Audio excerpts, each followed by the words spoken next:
नमस्कार, मी श्वेता अंकले.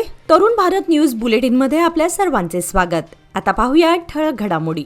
महाराष्ट्र कर्नाटक सीमा प्रश्नाचा केवळ उल्लेख करून भागणार नाही. आता ठोस आणि निर्णायक कारवाईची वेळ आली आहे, असे स्पष्ट मत जयंत पाटील यांनी आज बुधवार दिनांक 25 रोजी महाराष्ट्र विधानसभेत मांडले.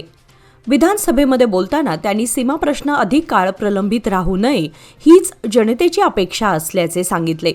बेळगावसह सीमा भागातील मराठी भाषिक बांधवांना न्याय मिळवून देण्यासाठी राज्य सरकारने अधिक सक्रिय भूमिका घ्यावी असे त्यांनी नमूद केले. मुख्यमंत्री देवेंद्र फडणवीस यांना कायद्याचे सखोल ज्ञान आणि प्रशासकीय अनुभव असल्याचा उल्लेख करत या अनुभवाचा उपयोग करून सीमा प्रश्न सर्वोच्च न्यायालयात लवकरात लवकर सुनावणीसाठी पटलावर आणावा अशी मागणी त्यांनी केली. सीमा भागातील जनतेच्या भावना लक्षात घेऊन सरकारने ठोस पावले उचलावीत, अन्यथा हा प्रश्न अधिक गुंतागुंतीचा होऊ शकतो असा इशाराही त्यांनी यावेळी दिला. मुंबई येथील इंजिनियर वैभव व्यवहारे आणि त्यांचे सहकारी हे मंगलोर सुरतकल येथील NIT कॉलेजकडे जात असताना बेळगाव जिल्ह्यातील कित्तूर अळणावर मार्गावरील कुलवळली गावाजवळ 8 जणांच्या टोळीने त्यांची कार अडवून 2 लाख रुपये किमतीची सोनसाखळी लुटल्याची घटना घडली होती. दरोडेखोरांनी कारवर दगडफेक करून दहशत निर्माण केली आणि चोरी केली. त्यानंतर पोलिसांनी अत्यंत जलद गतीने कारवाई करून 6 आरोपींना अटक करत छडा लावला आहे. या आरोपींपैकी एक अल्पवयीन असल्याचंही उघड झालंय. पोलिसांनी CCTV फुटेजच्या आधारे स्थानिक तसेच हुबळी धारवाड येथील आरोपींना ताब्यात घेतले आणि दरोडेखोरांना 10 ते 15 वर्षांची शिक्षा होऊ शकते असे स्पष्ट केले. बेळगाव पोलीस अधीक्षक के. रामराजन यांनी पत्रकार परिषदेत या कारवाईचे तपशील देत आपल्या टीमच्या कार्याचे कौतुक केले आहे. अनमोड हेमाडगा मार्गावर अपघातांची मालिका थांबण्याचं नाव घेत नसून पाली परिसर पुन्हा एकदा भीषण अपघाताने हादरला आहे. मंगळवारी खानापूरहून गोव्याकडे जाणारी इटिओस कार रस्त्याशेजारील झाडाला जोरदार धडकली. धडकेनंतर वाहनाचा मागील भाग पूर्णपणे चेंदामेंदा झाला असून कारमधील 3 जण गंभीर जखमी झाले आहेत. यापूर्वीही याच मार्गावर ट्रकच्या धडकेमध्ये 13 वर्षीय मुलाचा मृत्यू झाला होता, तर काही दिवसांपूर्वी कार अपघातात एका महिलेचा जीव गेला होता. सदर अपघात खानापूर पोलीस स्थानकाच्या हद्दीत घडला असून प्रकरणाची नोंद करण्यात आली आहे. पुढील तपास सुरू आहे.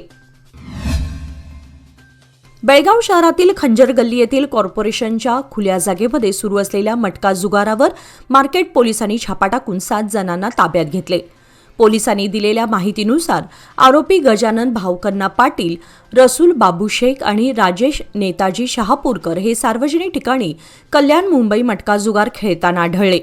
मार्केट पोलीस ठाण्याचे PSI विठ्ठल होळेनवर आणि त्यांच्या पथकाने ही कारवाई केली. चौकशीत जुगारातून मिळालेली रक्कम मोहम्मद शफी मोदिना साबा तहसीलदार यांच्याकडे दिली जात असल्याचं उघड झालं. या प्रकरणी 4 आरोपींविरुद्ध मार्केट पोलीस ठाण्यामध्ये गुन्हा दाखल करण्यात आला असून पुढील तपास सुरू आहे. समाजाच्या सर्वांगीण विकासासाठी शासन सातत्याने प्रयत्नशील असून जनतेच्या समस्या सोडवण्यासाठी विविध उपक्रम प्रभावीपणे राबवले जात आहेत, असे प्रतिपादन पालकमंत्री सतीश जारकिहोळी यांनी केले. समाज परिवर्तन जागृती अभियानांतर्गत सर्व क्षेत्रांचा संतुलित व सर्वसमावेशक विकास साधण्यावर शासनाचा विशेष भर असल्याचे त्यांनी सांगितले. राज्य सरकारच्या पंचहमी योजनांमुळे सर्वसामान्य नागरिकांना मोठ्या प्रमाणात लाभ होत असून या योजनांचा फायदा तळागाळातील घटकांपर्यंत पोहोचवण्याचे उद्दिष्ट आहे, असेही त्यांनी स्पष्ट केले. शासनाच्या कल्याणकारी धोरणांमुळे सामाजिक व आर्थिक परिवर्तनाला गती मिळत असल्याचे त्यांनी नमूद केले. या कार्यक्रमास बेळगाव जिल्ह्यातील विविध संस्था, संघटना, महिला मंडळांचे पदाधिकारी व सदस्य मोठ्या संख्येने उपस्थित होते. बेळगाव महानगरपालिकेच्या वतीने नागरिकांच्या सेवेसाठी शहरात 2 नवीन शववाहिका आज बुधवार दिनांक 25 फेब्रुवारी रोजी जनतेच्या सेवेत दाखल करण्यात आल्या.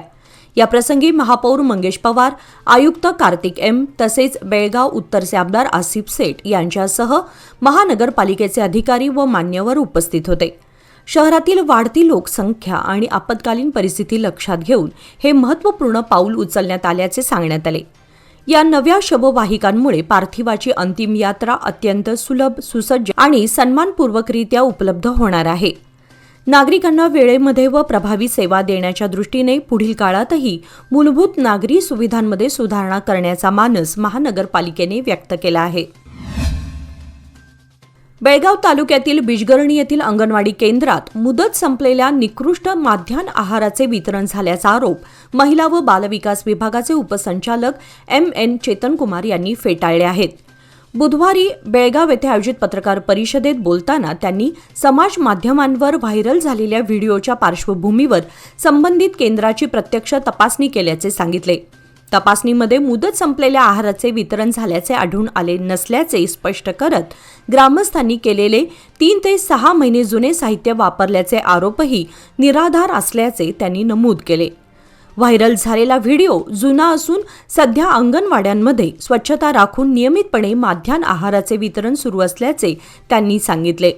जिल्ह्यातील कोणत्याही अंगणवाडीत निकृष्ट किंवा मुदत संपलेला आहार दिला जात नसल्याचा पुनरुच्चार करत या प्रकरणाची सखोल चौकशी करून आवश्यक ती कारवाई केली जाईल असेही त्यांनी स्पष्ट केले. बेळगाव शहरातील अभिजात मराठी संस्था यांच्या वतीने मराठी भाषा दिनानिमित्त विशेष वाचक महोत्सवाचे आयोजन करण्यात आले आहे. शनिवार दिनांक 28 फेब्रुवारी रोजी सायंकाळी 5 वाजता हिंदवाडी येथील श्री गुरुदेव रानडे मंदिर सभागृहात हा कार्यक्रम संपन्न होणार आहे.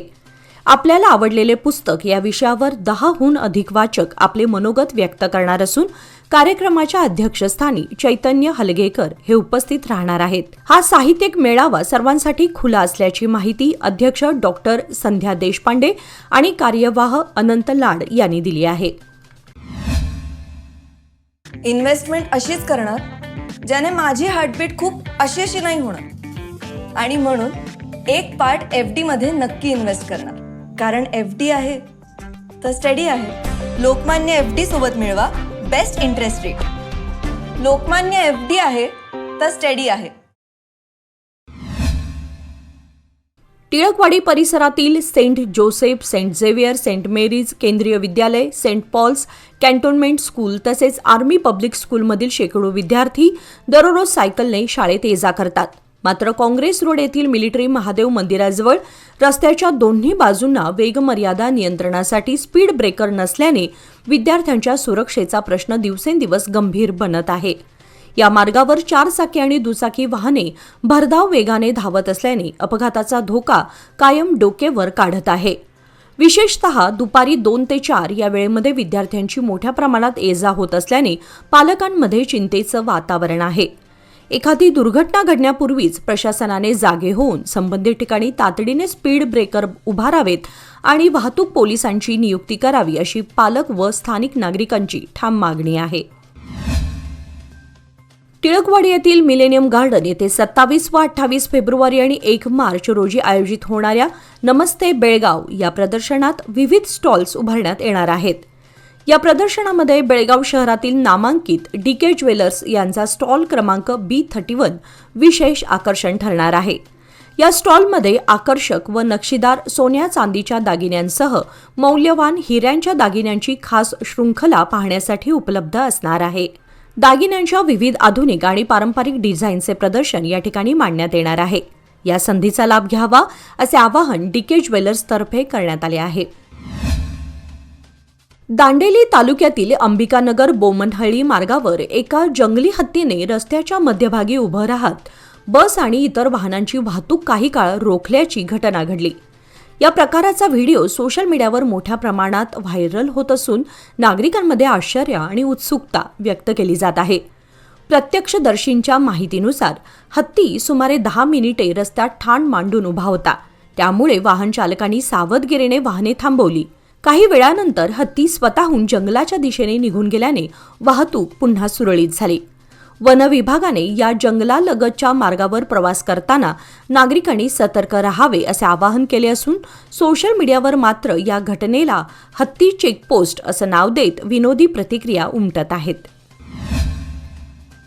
पही वाइब्स फाउंडेशनच्या प्रथम वर्षपूर्तीनिमित्त मंगळवार दिनांक 24 फेब्रुवारी रोजी बेळगावमधील गोमटेश इंग्लिश माध्यमिक प्रायमरी शाळेतील किशोरवयीन मुलांसाठी विशेष सत्राचे आयोजन करण्यात आले होते. यावेळी डॉक्टर स्फूर्ती मास्तेहोळी यांनी बालपणातून प्रौढत्वाकडे जाणाऱ्या महत्त्वपूर्ण टप्प्याबद्दल विद्यार्थ्यांना मार्गदर्शन करत त्यांना जबाबदार, आत्मविश्वासी आणि माहितीपूर्ण व्यक्ती बनण्यास प्रोत्साहित केले. या सत्राचा लाभ सुमारे 70 ज्येष्ठ विद्यार्थ्यांनी घेतला. त्यांनी विषय सहज समजून घेत सक्रियपणे सहभाग नोंदवला.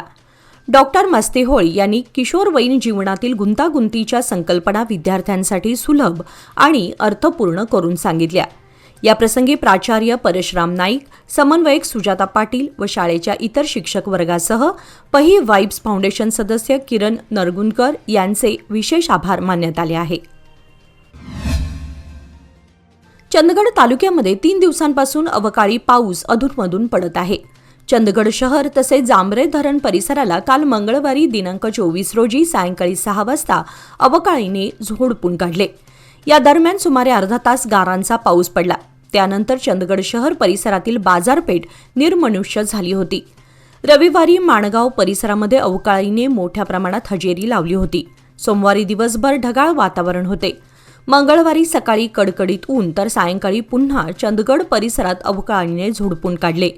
चंदगड शहरासह नाव्हेली, हिंडगाव, देसाईवाडी, आडुरे, कोकरे, किरमटेवाडी, उमगाव, जांभरे धरण क्षेत्रामध्ये अवकाळीने मोठ्या प्रमाणात हजेरी लावली. शहरातील चंदगड बाजारपेठेमध्ये सायंकाळी नागरिकांची वर्दळ अचानक कमी झाली. 7 पर्यंत पावसाची रिमझिम सुरूच होती. अवकाळीमुळे वातावरणात कमालीचा गारठा पसरला होता. वेंगुर्ला ते बेळगाव राज्यमार्गावरील कल्लेहोळ फाटा येथील हॉटेल व्हिलेजसमोर काल मंगळवार दिनांक 24 फेब्रुवारी रोजी दुपारी 2 वाजण्याच्या सुमारास अचानक मधमाशांच्या टोळीने प्रवाशांवर हल्ला केला. या दरम्यान कल्लेहोळ फाटा येथे आपली दुचाकी पार्क करून बेळगावला दवाखान्यासाठी बसची वाट पाहत थांबलेले बाबाजी राघोगिरी व रवी बाबाजी गिरी यांनाही मधमाशांनी चावा घेतला. तर 15हून अधिक दुचाकी प्रवासी, हॉटेल कर्मचारी आणि जवळील टी स्टॉलमधील ग्राहकांना मधमाशांनी चावून हैराण केले. अचानक झालेल्या या हल्ल्यामुळे प्रवाशांमध्ये मोठी भंबेरी उडाली आणि अनेक जखमींनी स्थानिक डॉक्टरांकडे उपचार घेतल्याचे समजते. बेळगाव मिरज मार्गावरील प्रमुख स्थानक कुडची आणि रायबाग रेल्वे स्थानकांवर प्रवाशांना मूलभूत सुविधा उपलब्ध नसल्याची समस्या उपस्थित झाली आहे. खासदार प्रियंका जारकिहोळी यांनी यासाठी शेड, आसन, शौचालय आणि अन्य सुविधा तातडीने पुरवण्याची मागणी केली. रेल्वे अधिकाऱ्यांनी अमृत भारत योजनेअंतर्गत 15 ते 16 कोटी रुपयांचा खर्च करून स्थानकांसाठी सुसज्ज सुविधा उपलब्ध करून देण्याचे आश्वासन दिले. तसेच कुडची बागलकोट मार्गाचे काम लवकर सुरू करण्याची आणि कुडची स्थानकावर अजमेर, जोधपूर, एर्नाकुलम वंदे भारत तसेच अन्य जलद गाड्यांना थांबा देण्याची मागणीही करण्यात आली. रायबाग चिंचली दरम्यान शाळेतील मुलांसाठी अंडरपासची व्यवस्था करण्याचेही आश्वासन रेल्वे अधिकाऱ्यांनी दिले. यावेळी माजी नगराध्यक्ष हमीदुद्दीन रोहिले, अगिन वाटे, इजाज बिवू, मोहसिन मारूफ, सईद देसाई, खुतबुद्दीन काझी, दिलीप जमादार, अण्णासाहेब कुलगुडे यांच्यासह अन्य मान्यवर उपस्थित होते. याचबरोबर आजचे बातमीपत्र इथे संपले. अधिक माहिती आणि ताज्या घडामोडींसाठी पाहत रहा तरुण भारत न्यूज चॅनल. तसेच आमच्या चॅनलला लाईक, शेअर आणि सबस्क्राईब करायला विसरू नका.